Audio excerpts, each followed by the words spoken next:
And there's now big suspense over a possible bilateral between the Indian Prime Minister and the Chinese President. Remember, the two countries have announced reaching a surprise resolution that will begin the journey towards normalization in the standoff zone in Ladakh, a war-like situation that has been on for the last 4.5 years and counting. The two sides, after multiple meetings and no real forward movement since 2022, have announced between yesterday and today that they've reached an agreement towards disengagement and the resumption of routine troop patrolling. Basically, an end to the standoff could possibly be in sight, but we need to be skeptical. However, the fact is, the decks appear to be cleared for a big Modi-Xi bilateral meeting. Will it happen today? Could it happen tomorrow? There is no clarity because there is no official word and no official acknowledgement or announcement confirming that the two leaders are going to meet. Both leaders are in Kazan for the BRICS summit. Remember, China and India are both part of the BRICS grouping. The bilateral with Putin is done.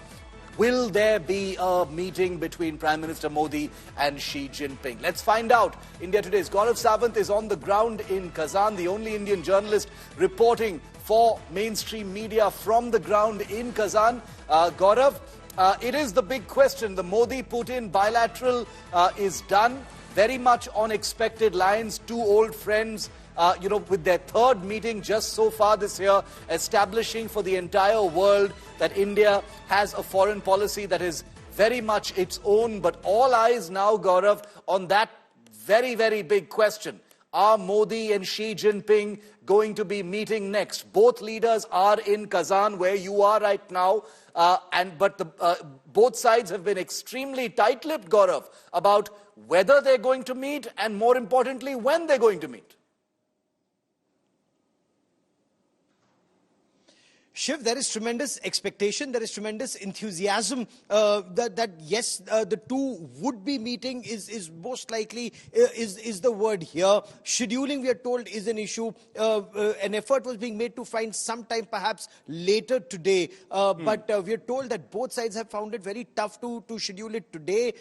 It is likely to happen in the next 24 hours. Whether it can happen late today or sometimes tomorrow, perhaps before the second half tomorrow, that is what we are told, that there is a meeting and both sides are keen on the meeting, is what sources are telling India today. China is also very keen to dial down tensions with India. As you very rightly pointed out, Shiv, yes, there is forward movement, but this is only tactical disengagement that is taking place at this stage between India and China. Very, very tactical disengagement. There still remains that big question, which is, will this tactical disengagement lead to de-escalation, which is extremely critical, which is moving back, the heavy firepower that both sides have on the line of actual control, and not just in Depsang and Demchok in eastern Ladakh, but all along the line of actual control, but especially in eastern Ladakh. Are you going to move back your tanks? Are you going to move back your 155mm howitzers, the armored personal carriers, the mechanized infantry columns? And then are you going to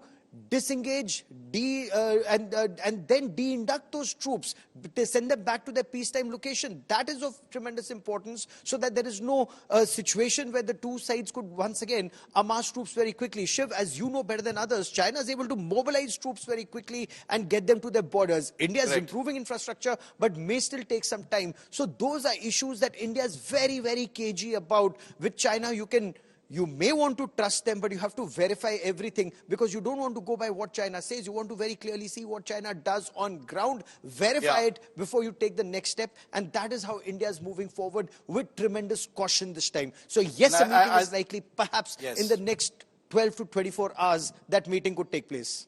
And as Gaurav and I have been reporting over the last 24 hours since the story broke about this resolution arrived at between India and China, we have been very, very cautious about, any kind of euphoria and even calling it a breakthrough, because Gaurav and I have both seen what this issue between India and China has actually been like for many, many years. And the one thing you can be absolutely certain about when it comes to China is nothing is ever what it seems. There is a great deal of opportunism at play.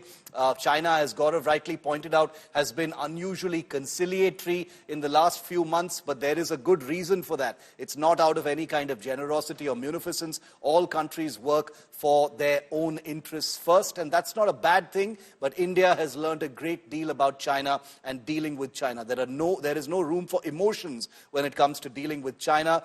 Only strength respects strength.